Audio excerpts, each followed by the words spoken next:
Well, hey guys, this is Not Your College Life with Lesa Beals, episode number 29. I am going to cover in this episode the helicopter mom or helicopter dad. Is that you? That might be me.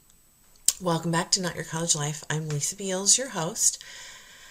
I am the Midwestern mom / college administrator who did the college experience myself, raised a few kids, and put a couple through college, and realized, you guys, we at the university do not make it easy for kids, for students and parents to get through, to navigate the red tape. And so that's where I come in. I'm here to bridge that gap for you so that you can work on the transition of yourself and your student, that merging adult, to get to the other side. Okay, so as I said in this episode, we're going to talk about the helicopter parent. I'm going to tell you my story in how I think I got there and what I'm doing and have been doing to work on that. For those of you who may be unaware, let me share with you the definition of what a helicopter parent is. Now, this is just according to the Googles, okay? So Google says that a helicopter parent is a parent who pays extremely close attention to a child's experiences or problems, particularly at an educational institution. I don't think this is a Karen. I don't think this is a Karen. Because this is particularly, this is not a Karen. So the Urban Dictionary calls Karen, it's a this is so funny, you guys. A Karen is a mutated subspecies that descends from the soccer mom and have many of their traits, such as a short temper, a crown bowl haircut. Karen is a middle-aged woman.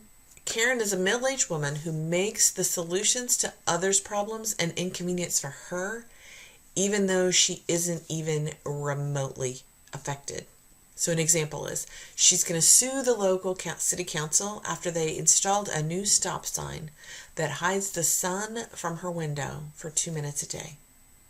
The sign was installed after a young boy on his bike was hit by a speeding driver and died. Yeah. Karen will complain that her favorite parking spot was replaced by a ramp for wheelchairs. She parks in the old spot anyway and shoots a vlog about it. Okay, so a helicopter mom is not a Karen. Let's just get that clear. Let's see what the Urban Dictionary calls the helicopter mom. The Urban Dictionary calls a helicopter mom a hovering and controlling but well-meaning parent who gets way too involved in their child's life to the point of doing things that are completely inappropriate, such as personally attending all their extracurricular activities, writing medium-sized application essays for their student, submitting their job applications. The helicopter mom is also going to be the one who is going to be calling the school, calling the advisor. You guys, I've had the parent do it. I've told you about it. Yes, my son goes to your school and their advisor won't call them back. My son goes to your school and he doesn't know where to get his textbooks. My daughter goes to your school and she doesn't know how to add a class. Here's my favorite. Yes, my daughter graduated last weekend with her PhD, and you said her name wrong, and she wants nothing less than a public apology.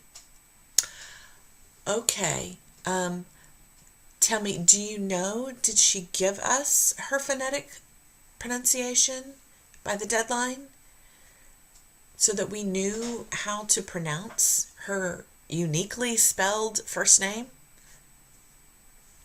Insert parens here. My name is spelled crazy. Lesa. I'm fine with it if you don't say it right. It's going to happen. That's my mom's fault. Ah, this is why mom is calling. End parens. Thank you, Mrs. Yada Yada Yada. Let me see what I can do. College administrator, here's what I'm going to do. I'm going to email your grown adult student and let her know that her mama called me and what her mama said.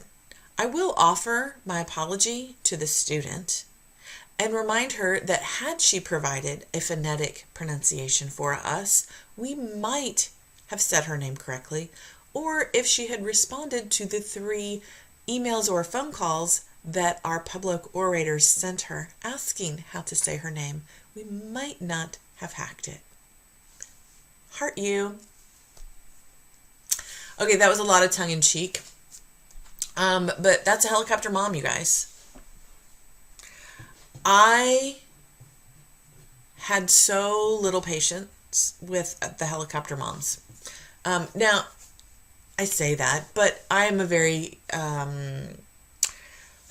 am a very patient person.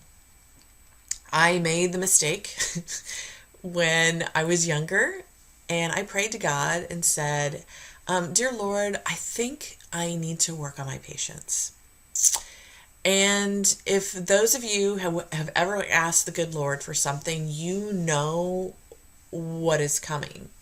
Because how God gives you things is by letting you flex that muscle until you've developed it. So I heart my kids. I heart my kids so much. But after I prayed that prayer, the good Lord gave me my Maddie. And I always joked with people that the God sent me such an adorable child. All my kids are beautiful. But God made Maddie especially cute so that I would not kill her. Because you guys, she taught me patience like nobody's business. Like nobody's business. So anyway, that was a tangent. I believe I'm a very patient person. So when these helicopter mamas call, when they really shouldn't be, when I should be talking to their student, I try to remind myself to be very graceful, because I try to remind myself to offer them grace, because I don't know what has led them to this point. And so I'm going to give them the benefit of the doubt, and I'm going to assume that their student has tried and has been unsuccessful, right? Because that's the whole reason for my podcast. Universities make it tough for students and parents. So my first response when I speak to the parent is, I'm going to assume that your son or daughter has already tried unsuccessfully to figure this out themselves, and that they are indisposed at the moment. Otherwise, they'd be on the phone with you and I right now. Can you just confirm that for me? Because really, that's who I should be talking to. And 9 times out of 10, they're confirming that. Now, whether it's true or not, my subtext has been delivered, right? So I'm helping plant the seed about what that appropriate communication should be. Okay, so I will afford them some grace. I'll give them the benefit of the doubt, and then we'll talk through the problem and the solution. And generally, I'm going to communicate with the student. But I kind of laugh now after doing research for this episode, because you guys,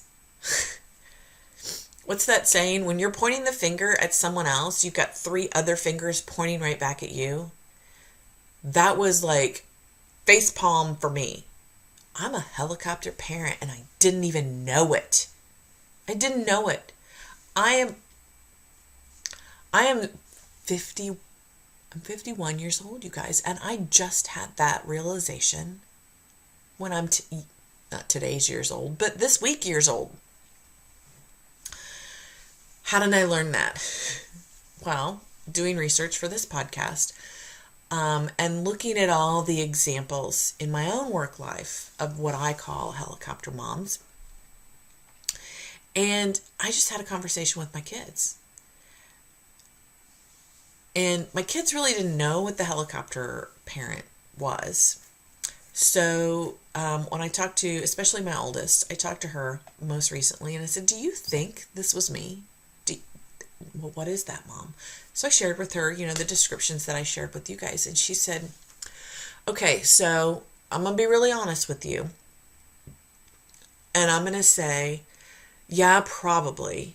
And that really sucks because there's a lot of stuff that I get frustrated with because I don't know how to do it. And that's because you didn't teach me, Mom. And I said, you're right. I'm sorry. Let's work on that. Let's figure this out. Meaning, what do you need to learn how to do? And if you get stuck trying to figure that out, you can tap on my shoulder, but I don't want to continue that behavior, right? I'm like, okay, Beals, slow your roll. She doesn't know how to do it. She just said she doesn't know how to do some stuff. Don't pounce and start leading her by the hand because she's not 12 anymore. She's not 16 anymore. She's not even 18 anymore. She's 26. So she can learn this stuff herself and she can tap on my shoulder when she gets stuck. Now that's still not going to be potentially how she wants it. She still may want it spoon-fed to her because, girl, that's what you did to her for 25, 26 years. Why would she expect anything different? But here's what I found amusing. She said, while it's frustrating for me today that I don't know how to do this stuff because you did it for me, I think I can look back and honestly tell you, I probably would have given you crap. I probably would have given you crap if you had told me to try and figure it out myself in the moment back then. Isn't that interesting? Now, if you're a helicopter mom today and you've got a teenager, a college student, that's my warning to you that when you start backing off, it's going to get bumpy a little bit. And that's going to be okay, right? Because difficult feelings are not the end of the world. They're just feelings. And your student is going to realize that they do love you and that you do love them. It's just like parenting them when they're toddlers to not stick their hand in the toaster, not to put a knife in the outlet. In their mind, in the moment, it's something fun they're learning how to figure out. In their mind, it's fun. You're just quashing their fun by making them figure out the stuff. So it's parenting just on a different level. Now, everybody's got their reasons for why they're parenting the way they do. And after I had the conversation with my daughters, I did some reflection to try and understand why I behaved the way I did. And for me, it was a really good exercise because it allowed me to be less judgmental of myself as a parent over the years. I was able to show compassion and understanding to myself for the decisions that I made as a parent. So let me so it might help you to hear my story so that you can kind of understand where I think it came from for me, and that might help you uncover where it came from for you. So as you may or may not know, I have 3 children. I have 2 girls and my son who passed away in 2013. So my kids were all 3 years apart. And when my youngest was born, at about 6 months old, we got a really devastating diagnosis. And we were told that he had lissencephaly. Our light bulb moment was he started having infantile spasms or seizures pretty much every 3 hours. I remember this day vividly. Anyway, I remember the day vividly where it became aware, and then we went to the ER, and then we were medevaced down to Riley Hospital for Children and got our devastating diagnosis. The next day we met with the developmental pediatrician, aka the Grim Reaper is what I call her, and she gave us the news. As I held my 6-month-old son in my arms with my husband, and I think my mom was there with us too. I don't know if that means anything. But yes, the Grim Reaper says, "Dear Mom and Dad, your son has lissencephaly. This means he has a smooth brain. He looks like a typical child on the outside. On the inside, his brain is somewhat smooth." And as I shared before, the brain is where all the ridges and curves are where all of the memories happen. The memories on how to speak and sit and walk and talk. So they said, this is what your child has. Your child will be faced with probably never learning to speak, never learning to sit up or walk. They will most likely have chronic seizure activity, chronically ill and in the hospital. You will probably need to quit your job, Mom, because you will need to take care of him full time when he's not out of the hospital. And you will be lucky to see age 4 to maybe 6.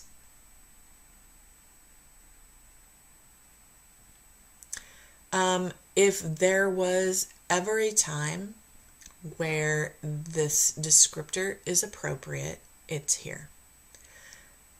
Friends, that was the shittiest diagnosis a parent could get. Probably very close to a cancer diagnosis, if not the same. No, it probably is the same. Your child has cancer. I don't know, maybe. At least with cancer, there's hope for a cure, right? I don't have a cure for mine. At the time, there were about 11,000 cases across the entire globe. My son had isolated lissencephaly, which meant that there was no genetic reason, no DNA defect that caused it. It was simply an anomaly. When his little body was forming, the neurons didn't move where they were supposed to. And there you have it. No, how do you fix the brain when it should have gone this way and instead it went this way? There's no fix. So that changed the trajectory of my life, of my husband's life, of the lives of everyone that I cared and loved about. My 3-year-old and my 6-year-old daughters now had a profoundly disabled brother who may or may not be around in 5 years, who was going to now be pulling their mom and her attention from them. Did they deserve that? No. And I was really, I spent a lot of time being resentful and mad and pissed off. So it wasn't until, I don't know, it was maybe a year, maybe longer, into living with this diagnosis and still struggling with figuring out the whole why me thing. And I was sitting in church one evening and I'd opened my Bible and this verse just fell open to me. And it really spoke to me. It's a verse in Habakkuk chapter 2, and it says, "But these things I plan won't happen right away.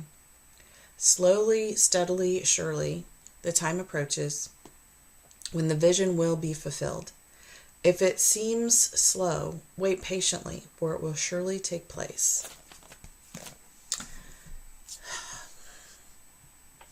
So at the time, I took that as God telling me, all right, Lesa, I've got this taken care of. And it's going to be fine. And in my little brain, that was, he's going to be the one that they find a cure for. He's going to be the one that doesn't follow the quote norm. And I'm going to be such a great parent to this kid, and he's going to prove everybody wrong. And whatever the brain has to do, my brain, to get through that and to still get up every day and do what you need to do is what you got to do. Now, looking back, you know, it probably means something different. It's his plan. It's God's plan. That's what was coming. And I just wasn't smart enough to recognize it. And even if I was, I probably wouldn't have accepted it. So instead, I spent my daughter's youth trying to make up for the fact that we could not take family vacations because, one, we couldn't afford it now. A special needs child is pretty dang expensive. It's really difficult to travel with a special needs child, even when they're small, because you need to have all of their healthcare supplies. They need sanitized. You need to be able to monitor their seizure activity and give them their meds.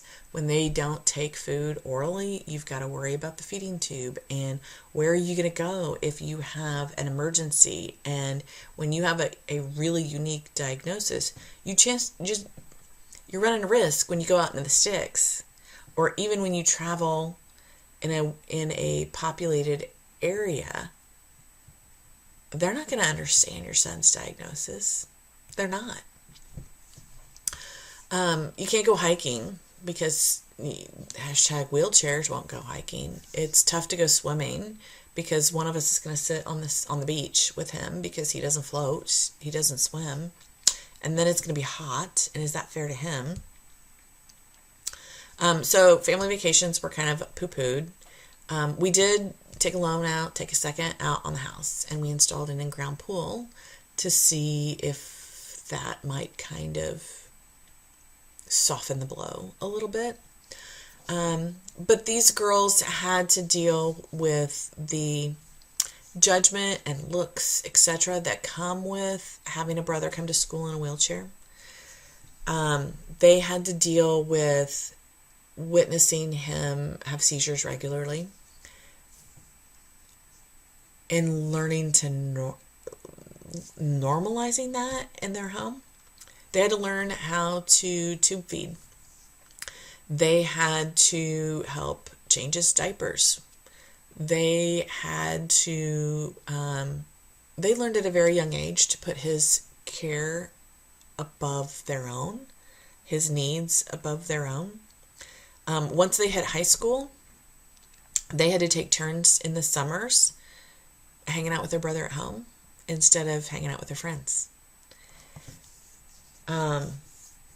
Because he got to be a size that it was difficult for my mom to help out. I was blessed.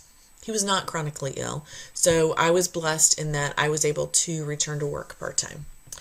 And so my mom, who was born to be a grandmother, she just had to wait 40 some years to fulfill that life's goal, life's destiny. So she loves hanging out with her grands. And so she loved hanging out with my Drew as well. But as he got older and bigger and longer and lankier, and she got older, it was more challenging for her to provide care for him because,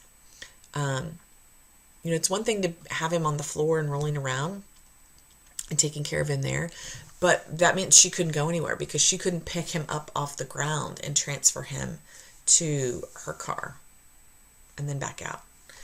So my girls gave up a lot during their childhood.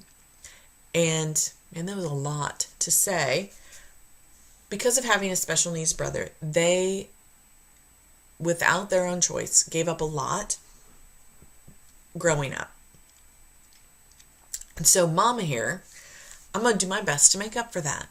So wherever I could make life easier for them and make excuses for them not to have to struggle, girlfriend, that's what I was all about.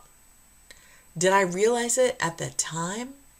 No, absolutely not. And if you'd called me out on it, I would have told you were misinterpreting the situation. I'm sure of it. But that's hindsight's 2020, right? And that's for sure what I see as that's how I turned into a helicopter parent, and I didn't even know it. I didn't even know it. Now, would I undo? If I had the chance to go back, would I change anything? I don't know. And that's an exercise in futility, right? Because I can't play that out fully to know. I did the best that I could with the information that I had. And that's all any of us can do. And now I know more, and I think I'm better. And so as a result, I'm going to choose to be more intentional with the help that I offer my kids. I mean, I think you could ask either one of my girls today.